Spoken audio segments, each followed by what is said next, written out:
Македонија индивидуално ќе го решава проблемот со превозниците и нивниот престој во Шенген зоната, рече вице-премиерот и министер за транспорт Александар Николовски.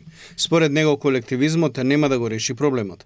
Тој смета дека превозниците се под притисок од една соседна земја која има проблем да го реши проблемот со нивните возачи. Ние сме засебна, суверена, независна држава и ќе ги решаваме проблемите онака како што ние мислиме дека е најдобро, другите држави нека се ги решават како што тие мислат дека е најдобро. Не смееме да паѓаме во една замка на колективизација на проблемите. Знаете дека долго време има обид да целиот регион биде представен како едно, како Западен Балкан. Јас со тоа не се слагам.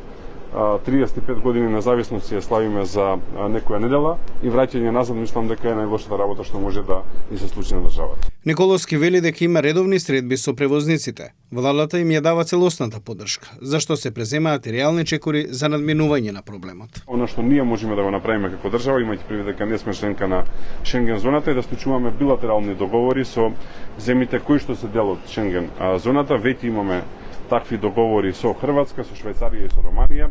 Интензивно работиме со Австрија, со Унгарија и со Германија и на тој начин ќе бидат покриени земјите каде што нашите превозници најчесто извезуваат или низ кои што најчесто транзитираат. Очекувам во тек на октомври месец да започнеме разговори и со Словенија и на тој начин целата рута е покриена. Македонските превозници ги поздравија напорите на владата за надминување на проблемот и изнаоѓањето на решение. Но сепак тие истравуваат од несакани последици доколку Брисел не ја донесе одлуката за промена на начинот на пресметка на престојот во Шенген зоната.